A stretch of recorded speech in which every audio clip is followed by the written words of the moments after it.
Today's MMA Tea Company fight preview is with Glory Watson. Glory is going to be fighting NEF 46, a decade of dominance, and she'll be taking on Alibeth Milleron, who's 2-0. Glory is 1-1. Glory, I know that you are getting a little hungry, getting a little tired. You got a full schedule today, but I want to know how camp's been going for this fight. All in all, camp has been fantastic. I have a really great team of people behind me right now. I travel more than I train at home right now because our gym, we're in the process of moving and finding kind of times that work best for all of my teammates and everything. So right now I travel 3 days a week and then I train at home 3 days a week. So it's been a pretty hectic schedule. How does the travel, just play into your overall training? Are you enjoying the travel? Are you not enjoying it?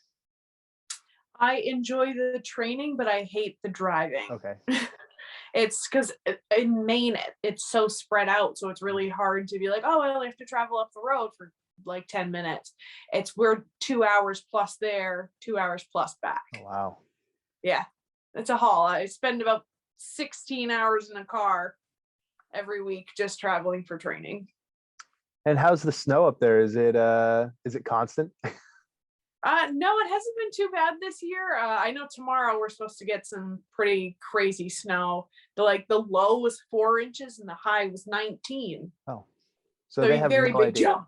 Yeah. Nope. They're like maybe some, maybe a lot. I don't know. We're gonna get 3 to 6 here tomorrow, so that is a little bit of a smaller range. Yeah.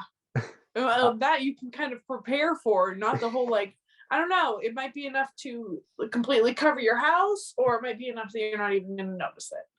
You'll figure it out. You're from Maine. Yeah, right? We're crazy.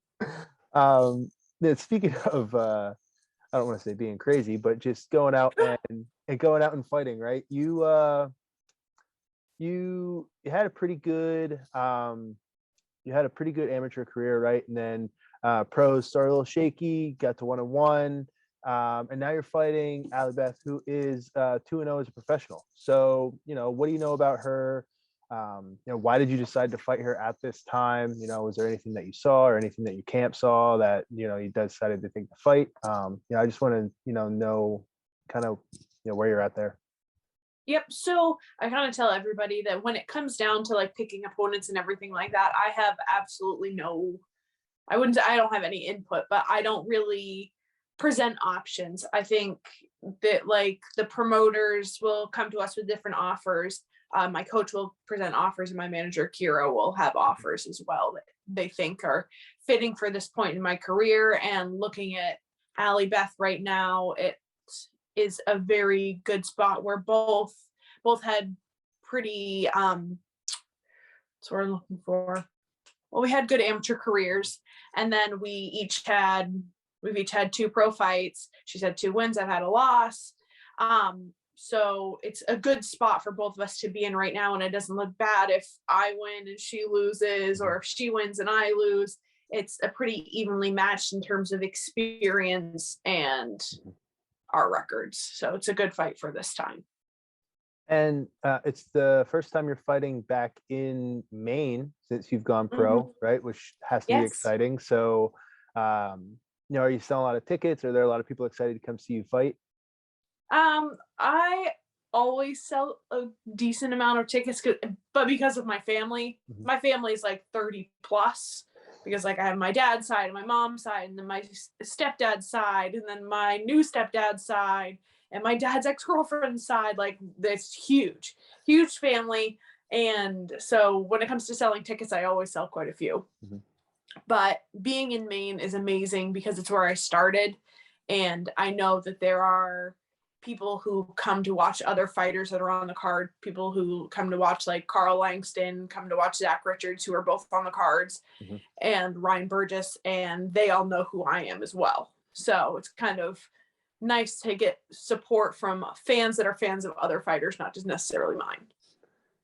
And you mentioned something that I think is pretty cool about regional MMA that not a lot of people will notice unless they go to a lot of shows or they're in the sport themselves, is that you kind of come up through with a certain crop of fighters, and people will drop off and people will get added that are around the same experience. But you notice that a lot of the same people are either fighting on the same cards as you, or they're in the crowd that you're, fighting on, or you're seeing them fight when you're at fights. And it becomes this, like, I don't know if you want to call it a tier of fighters or whatever that is, but how has that been for you, kind of, fighting for a few years now? Have you made friends through the community that you normally wouldn't have, or have you, gone and trained with people from the same fight cards that, you probably wouldn't have met otherwise?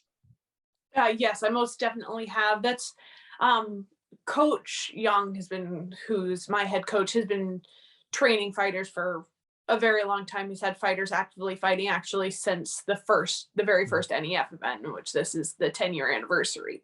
So he's always had a little bit of the relationships that already existed. And now that I'm building those relationships a little bit more, when I travel down to some of these other gyms, when I travel to New Hampshire and train at Nostis, or to Central Maine Brazilian Jiu Jitsu, it's not just walking to a room full of strangers, it's walking into a room of people that I recognize from either seeing them in the crowd or watching them fight. And it does allow for a flow of conversation that doesn't exist if you're first meeting someone, you're like, hey.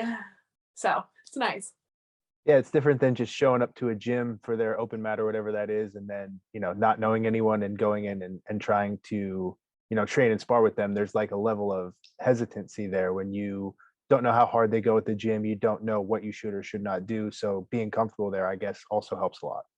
Yes, it really, really does. It's been great. Like I said, because I travel a lot. So I've gotten pretty familiar with a lot of the guys from around the state.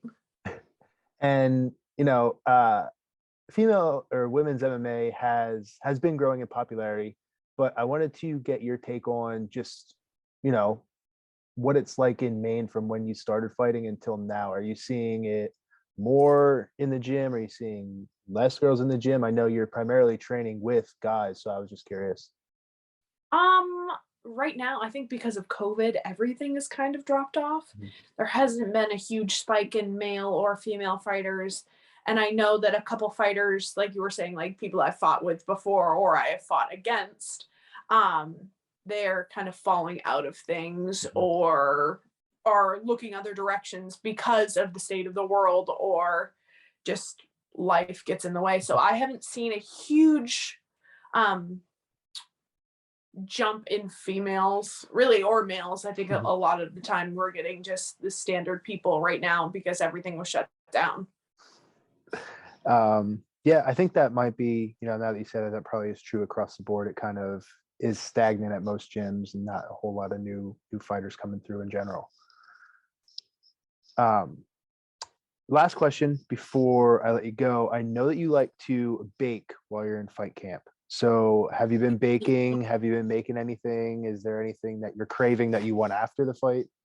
I want cereal. All I ever want is cereal. I like it because it's cold and it's crunchy. I just really like it. Any specific cereal? I'm a bran flakes kind of girl. I'm the worst. I think That's I not might even something actually worth be like, craving. I know, I know. But it's just, I really like the cold milk and the crunchy cereal. That's all I got. All right, But well, baking wise, my older sister actually just messaged me last night and asked if I can make her a cake. So I'm on that this weekend. awesome. Enjoy it. Yeah, don't sample too much frosting. Enjoy your bland cereal after your fight. We're looking forward to it. Kick some ass. Yes, thank you very much. All right, thanks, Glory.